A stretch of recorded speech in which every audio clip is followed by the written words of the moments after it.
Twari tumaze imyaka ine tutakirira kuri stade Intwari, urumva ko cari kibazo gikomeye cyane ku bakunzi ba Vitaro kuko byabagora guherekeza umugwi wabo. Kugira rero umugwi wa Aigle Noir udukore kwa amanota 3 ndabarahiye bizaba ari ibintu bikomeye cyane. Ivyo ni kubera iki twabivuga gutyo, twebwe tumaze gutwara ibikombe 23. Umugwi tuzohura nibaza ko si ibikombe bibiri. Rero guhangana n'imigwi rero dusomba ibikombe 21 biratworohera cyane. Ugerageje kuraba mu nkino zeruka dore ko guhura no mugwi murabizi yuko ari umugwi dukunda gutsinda bitworoheye cyane. Twagomba rero gutumira abakunzi bacu kuzoza kuraba ku bwinshi kuri stade Intwari ubwo rukino ruhambaye novuga ko bantu b'imakamba ko baje Bujumbura guhura n'umugwi wa mbere mu Burundi Vitaro Football Club. Television Tanganyika.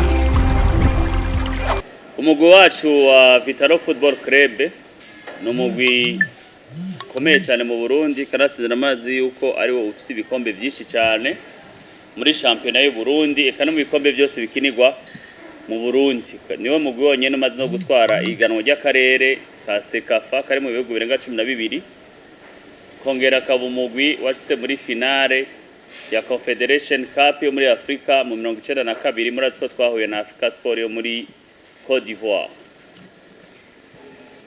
Uno munsi rero twaramutse tugira ikiganiro kubamenyesha makuru mu ntumbero yo kubamenyesha urubanza dufise kuri uyu w'Imana igenekerezo rya ndwi Kigarama umwaka wa 2025 isa 9 kuri stade Intwari i Bujumbura.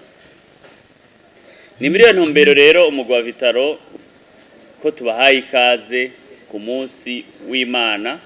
Ibiciro igisata novuga kijejwe ubutunzi muri Vitaro kaba kimaze iminsi 2 kimenyesheje ibiciro byo kwinjira ku kibuga.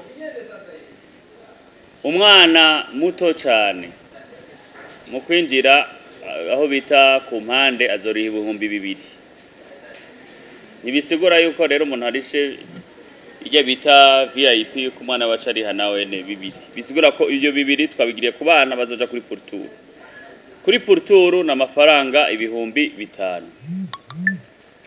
Murumva yuko ari amafaranga tari menshi cyane. Twashoye kuganira n'abafana baravuga ko ari amafaranga ashoboka. Rero 2,20 muri VIP, 30 muri VVIP. Nayo mu bwugamo bw'iteka murazi ku rubanza n'ugwa Vitaro sogo mugwe tuzohora wa Aigle Noir ni Vitaro itumira. Abatumire rero ba Vitaro canke abantu bakeneye guhayanisha bazoca muri komite ya Vitaro baganire kugira bashire kuronka burya butumire bw'iteka. Umugwi wacu rero wa Vitaro turashima kungena abakunzi b'inkino bazotwitaba ku bwinshi. Twebwe mugwi wa Vitaro muri rusangi turiteguye kuko akabijya kacu nuko twebwe twiteguriye gutsinda umugwi wa Aigle Noir kugira tunezereza abakunzi bacu. Benshi bariko baraburukana ko kuw'Imana ariko bari bagere ko uwo mugwi nyene ari tuzohura no muri phase retour. Amanota 6 dukeneye kuyakura kuri uwo mugwi wa Aigle Noir.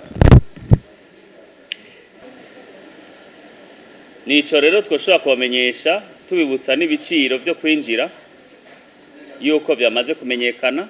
Mwumvise ko ari 5 kuri Portour, 2 ku mwana, tribune ni 220 muri VIP, 30 muri VIP. Nayo bujya bwugamo bw'iteka busumbe izindi ni par invitation kuba sponsor ba Vitaro. Nuko rero murabizi yuko kugira wakire ku kibuga stade Intwari ubanza kuri amafaranga miliyoni 5. Izo nazo rero twagomba tugabishe umuntu wese azoza avuga yuko yinjira ku buntu. Ivyo ntibishoboka.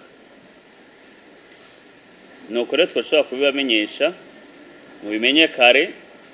Twagomba dutere nakamo abantu badakunda guhimirizwa bamwe bitwa abakozi bo mu nzu.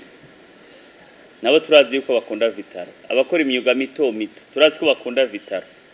Iyo noti rero 5,000 twarize kugira borohereze kugira nabone baze mu kibuga baryoherwe babone umupira aho ugeze.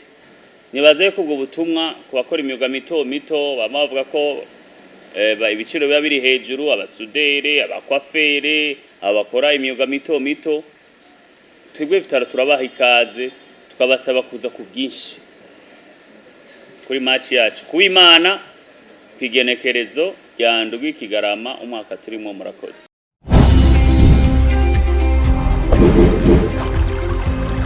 Télévision Tanganyika. Télévision Tanganyika.